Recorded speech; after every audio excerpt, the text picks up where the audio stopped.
TGI Friday, day number 2 has started at the 2023 PDGA Tim Selinske U.S. Masters Disc Golf Championships. Grant Zellner and Hayden Henry were at Dexter Park, where day number 2 action features the FP40, the MP40, and the MP50 groupings. They are attacking this heavily wooded course, Hayden, and we've already seen some pretty incredible shots just here on the opening couple of holes. Oh, for sure. And this is a player favorite course, Dexter. This is what they always wanted to come play this course. Beautiful setting, the lakes over there, mountains. There's a cloud.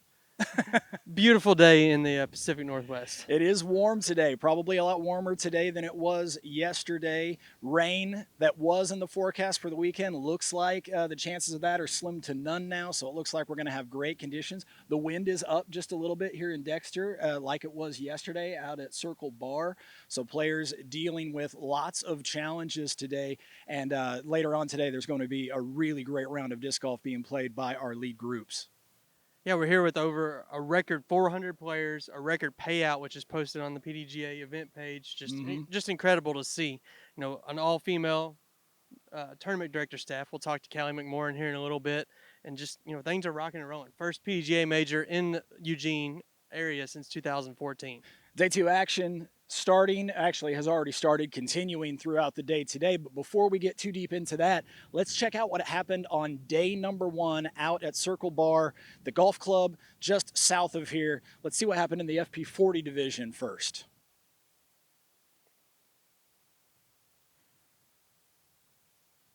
Jennifer Allen early in her round. The big hyzer on the 340-foot hole number 5. 25 feet or so for the birdie. And Jen cashes that in. Later on in the round, using that power to her advantage on hole 13.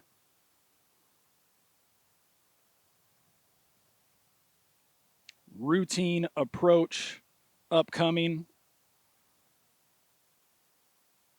And then practically a drop in for yet another birdie on Jen's card.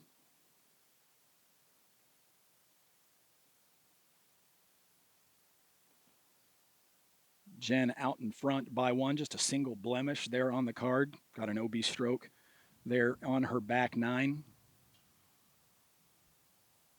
Really lighting up that long track at Circle Bar. Owen Scoggins right there in the mix, in trouble early. This is the par 4 third.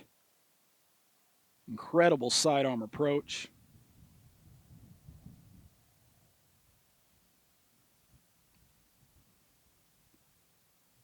Owen Scoggins, of course, so confident with the putter.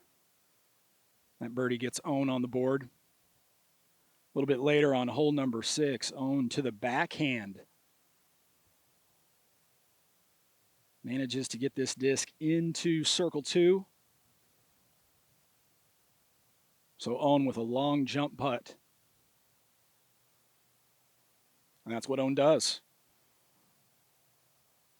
Finding ways to go under par on the long track. Owen bogey free on the day, 5 under. Just one back of the leader.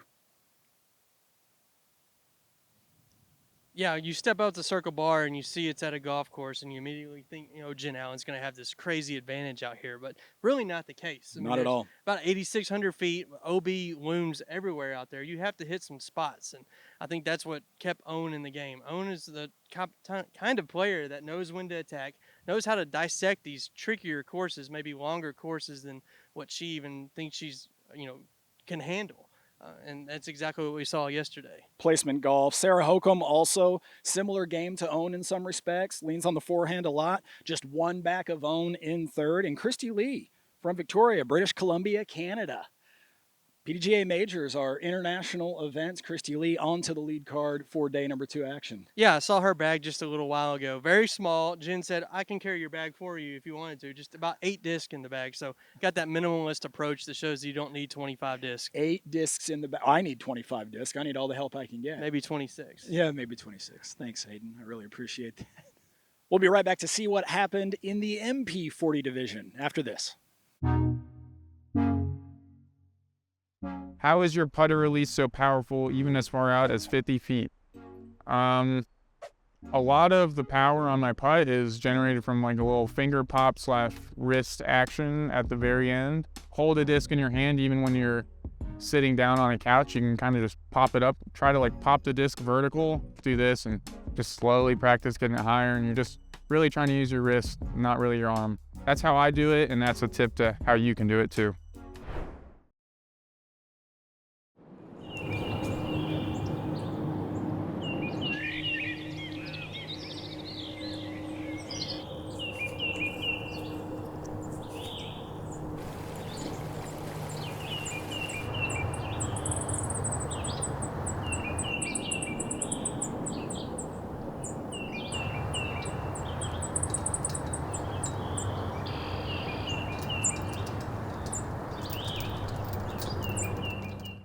Welcome back to Eugene, Oregon. Grant Zellner and Hayden Henry at the 2023 Tim Selinske U.S. Masters Disc Golf Championships. We've been sharing memories all week long, memories of Jonathan Baldwin. Check this out. So he also had a sense of humor, and one story I have for you is that we have a good friend in Santa Cruz who found disc golf much later in life. He was in his 60s, and he and some buddies retired and decided to put a course on a property out in the Santa Cruz Hills, and they didn't really know what they were doing, but they ended up putting this really cool course together, and a group of us go out there, and it's sort of like a men's group, you know. We get eightsomes and we all play together and we talk and we just enjoy being together. Well, JB came out one time and he was part of that community, and you know, the owner of the property would always ask us questions, and we would say, well, you know, we all learned from this guy. You know, anything that we learned, most likely we asked him or figured it out from him. And he said, you should probably have a lesson with him. And so sure enough, he hired him for a lesson. JB came back on his own time, and they met. And he told us this story the other day, just found out about it. He said, you know, JB, I hired him. He came to give me a lesson, and the first thing he says is, all right, let me see you throw. And JB could be very cerebral, right? He was very much like looking at everything, a lot of details. And our buddy Steve threw the disc, and he just sat there, and he looked at him and he said, well, have you ever thrown left-handed?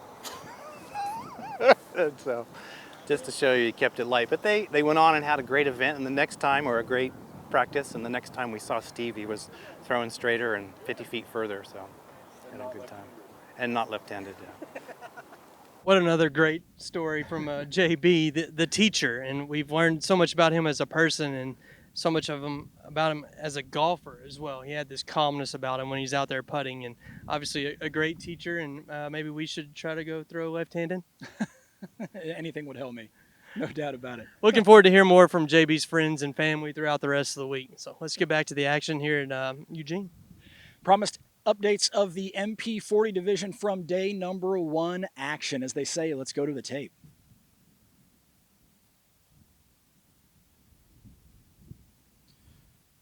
Philo Brathwaite. A great start to his championship. Leading off on the first tee, the wind whipping up the valley. Philo measures this beautifully. A leaner for Philo. What a way to start the day. Next up on hole number 2, the 475-foot downhill, OB looming long. Philo calling on that disc to fade back to perfection. Philo off to a great start in round number 1.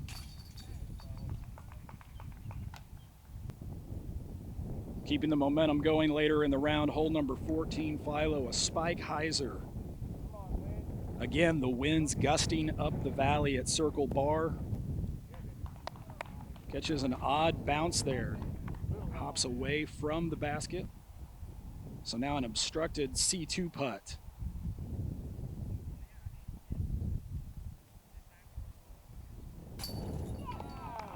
Philo, cool as ice under pressure, keeping his positioning on the lead card heading in to day number 2. Pretty swell scorecard there for Philo Brathwaite. Saw him before the round yesterday. He said his putt felt great. He was warming up on the hillside, said he was feeling really confident in what he was going to be getting ready to do, and went out there and just showed it.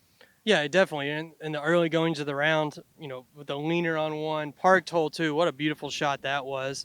And then later showing that the putting was working, just in complete control yesterday. And, he finds himself one stroke back. The early pace was set by Alan Hermosillo, 11 under. Alan from out of Illinois got 78 PDGA career wins, so definitely well known. The internet was cheering him on yesterday. He got that pace going early, along with Chris Shotwell, who's also at double digits under par. It's a good golf name, I think. Chris Shotwell. Shot poor would be bad. That'd be bad. That wouldn't be a good And we're rounding out the lead card is Shasta Chris, another just player favorite. Everyone loves this guy. Sure. This dude exudes energy, positive vibes throughout the whole round. Another one of those names that we all have gotten familiar with over the years, Shasta Chris. In the hunt, and most of that feature card from day number one still very, very close to the top, including Kale LaVisca and others. So a big moving day setting up before moving day, I think, given the woods and the challenges here at Dexter that these players will have to tackle here on day number two. Yeah, and that's not just in the MP40 division. I did some math yesterday, and I think 16 out of the 21 divisions in play right now are all separated by less than 3 strokes. A little bit more about the course here at Dexter Park, which of course we're playing here on day number two, and then the finale, when everything is in the picture, is on Sunday, also here at Dexter. What are we looking at? Definitely, just a kind of quintessential Oregon course. The shrubbery is beautiful. There's actually one hole, I think hole 4. There's an area marked OB, and Rebecca was telling us the other day that is OB to protect the second tallest black oak tree in Oregon. So just incredible foliage out there. Just when you think of Oregon and Pacific Northwest disc golf, Dexter Park is going to deliver that. Something like 2,500 feet shorter than this track out at Circle Bar. So a really interesting change of pace here at Dexter for the players. After this break, we're going to get a chance to talk to Callie McMorran, one of the duo of women tournament directing this major championship, the first time ever that women have been the entire director staff of a PDGA major. Back with Callie after this. PDGA Event Support Helpline. Hey, I was wondering if I could add some rules to my tournament to make it a little unique. Sure. You just need a waiver from the Director of Event Support. Okay, great. An island green? Shouldn't be a problem. And elevated baskets? Yeah, we get those all the time. Oh, and forehands only? Sarah, we've been over this. Sorry. But I don't see why we can't try it. Everyone loves forehands. Like, you can go right, you can go left, you can throw straight, you can throw high, you can throw low.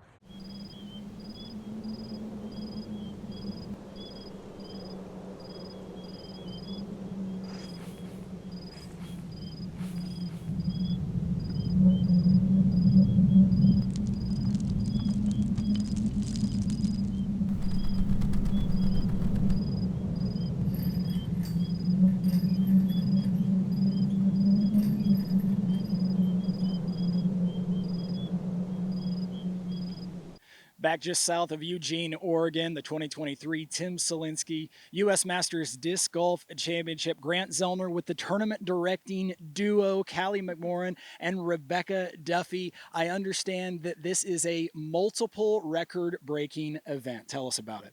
Yeah, we're the first ever 2 female TDs to run a major.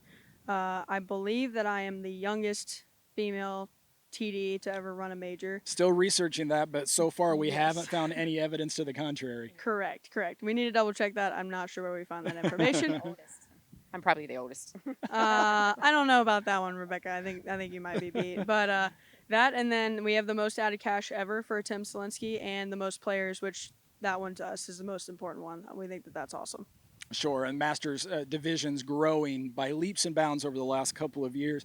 Also going on tour with the Masters Disc Golf Tour. All of that playing a part in the event being a record-breaking event in terms of more than 420 players out here, which is really great. Rebecca, you're from the area. In fact, you live practically across the street here from Dexter. This is where it all started for you and a number of players in this region, right? Yes, this is where my whole PDGA career started. I showed up for a work party, which I thought was for the state park, and it ended up being a disc golf work party. And then it was just from there I got hooked on the game. I became secretary of the Eugene Disc Golf Club, then president. Then I ran for the board, became president of the board, and now I am working full time for the PDGA. So there's a lot of people that were my mentors and still are my mentors here, and it's just a very special experience to have this in my local area and to have some of these local players come out and enjoy a PDGA major. And with both of you directing this tournament, who tells who what to do more often? Callie tries, and I try to tell her what to do, and then it ends up to be a compromise. So we make a good yin and yang kind of thing. She's the person who will tell you straight, and I'll be the one coming in smiling, but it's okay. Yeah, she softens the blow usually. Yeah, for sure. So we work great together. It's been really nice to have a lady by my side because I mean that's very unusual. Usually I'm working with a group of guys like yourself, and it's all about brute force and not the details typically. And so we focused on, for example, like Rebecca wanted to go green with this event, and I'm from Tennessee. I drive a big truck. I wasn't that worried about that. She wanted that, and I said, "Well, you're from Oregon. I feel like that's fitting." So that was one of the little details that no one else really knows about. But everything that we've done so far has been very green, which is cool. A successful team and a very successful event. We're not even to the halfway point, and we are watching some great golf and having a great time. So are the players and the volunteers, and that's credit to you all. Thank you very much. Thank you. Thank you. Well, for Hayden Henry, I'm Grant Zellner. We're heading out to the course to watch day 2 action. Meanwhile, you can catch all the day 1 post-produced coverage. It's up now on YouTube. Just search for the PDGA. On to day number 2 from Oregon. It's the 2023 Tim Selinske U.S. Masters Disc Golf Championship.